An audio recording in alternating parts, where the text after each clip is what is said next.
As AI rapidly evolves, the world is trying to play catch up.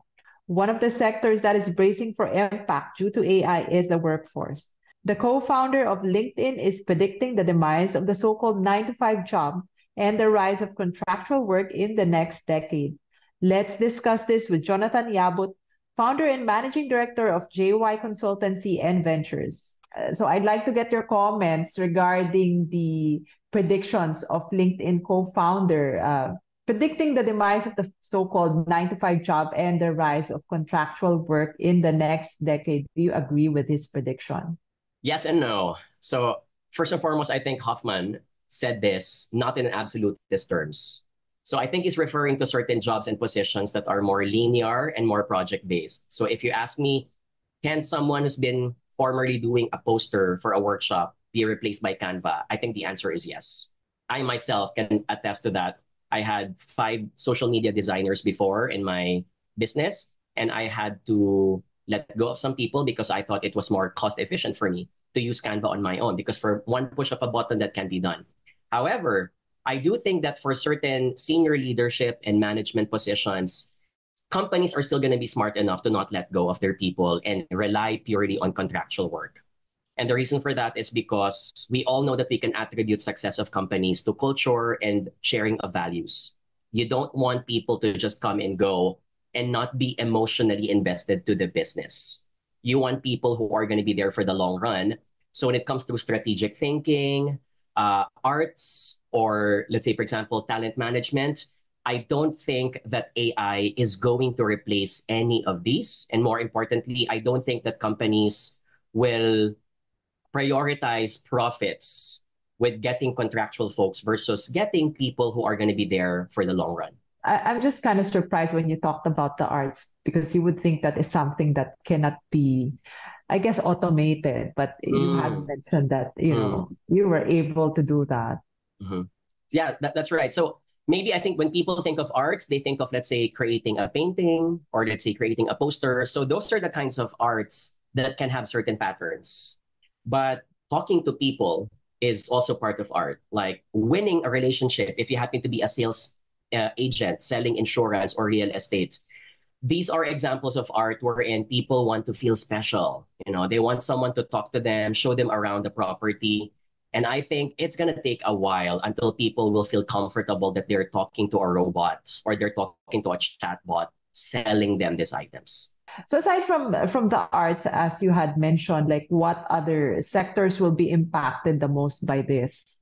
A lot. So anything that involves manual computations, anything that involves routine work, so something that is repetitive. And the reason for that is because AI is based on algorithms. If you can predict that X is going to lead to Y, there is always going to be a language that can be coded for that.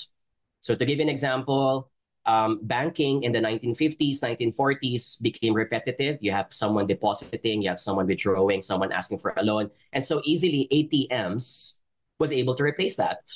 So anything that involves something that is repetitive and can be pre-programmed in advance will definitely be affected by artificial intelligence.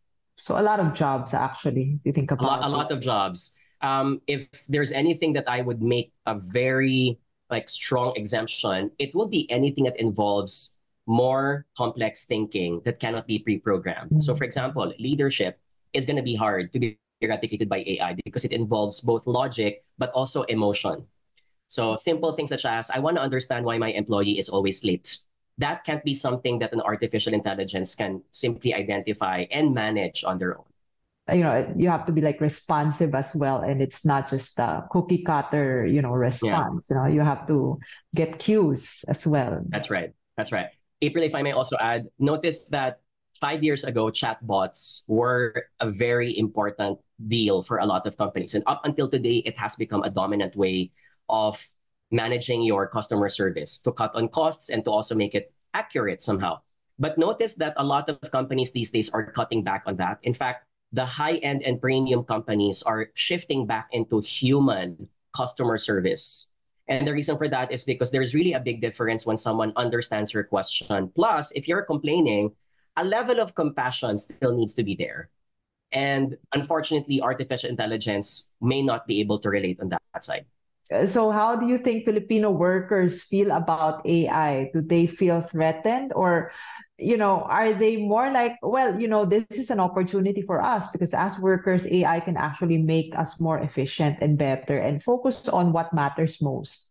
I think in general, when you look at employees, especially from the Gen Z and Gen Y, the general sentiment is being threatened.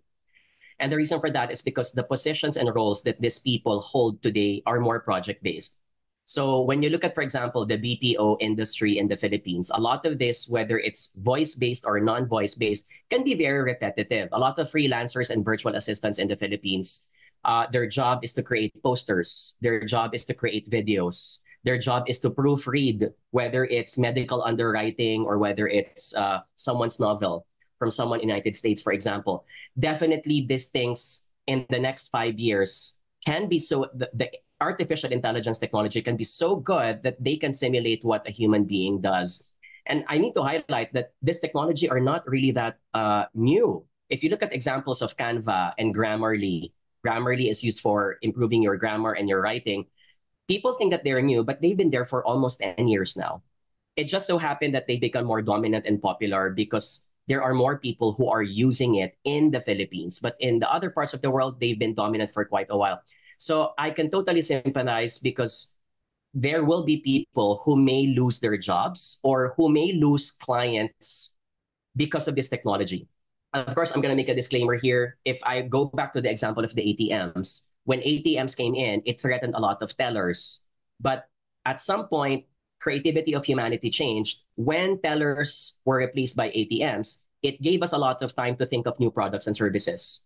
So we were able to create more creative bank loans. We were able to create insurance. The debit card got also improved with a plastic credit card. So what I'm trying to say here is that even if certain jobs get taken away by artificial intelligence, there's a level of human creativity that allows us to catch up and create new industries, create new jobs in the future. So, that said, I'm just curious about your thoughts about the gig economy, which is right now flourishing. Do you think that we can continue to see it grow further in the future, even with AI? I think so. I think even if I mentioned a while ago that it can threaten certain people, it will augment still a lot of them. The gift that AI gave us is time.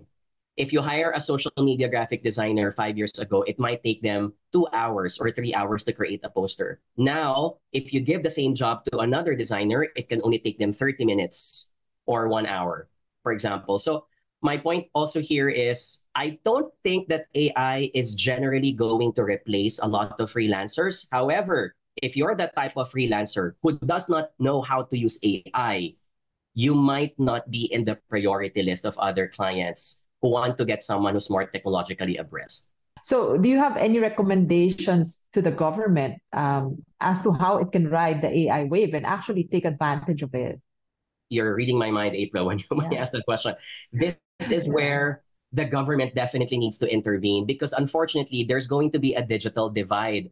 When you look at people in Metro Manila, where an internet connection is much more stable, and when you look at people who are, in every day of their life, they use technology, they're definitely going to be prioritized to be employed compared to someone who might be in a far-flung province where internet connection is also bad. Plus, technologies aren't as widely used as well. So I think the government needs to invest outside Metro Manila, not just internet infrastructure, but integrating it into the curriculum of their students. So understanding how artificial intelligence works, and including as well how ethics is affected by artificial intelligence, understanding when something is created organically and when something is created through the human mind. Those things, I'm concerned because I haven't seen any proper bill or ordinance that has been taken, even from the Department of Education. I'm sure that they are aware of it, but I'm also hopeful that someone is going to step up to involve that part. Yeah, I think the government is trying to work on it, but maybe they should work on it faster That's right. because those are priorities, especially for our Filipino workers. That's right. Looking to become relevant still in the next decade or so. Okay, so with that, thank you very much for your thoughts, Jonathan, on AI and how we can take advantage of it for the Filipinos and for economic growth. Thank you so much.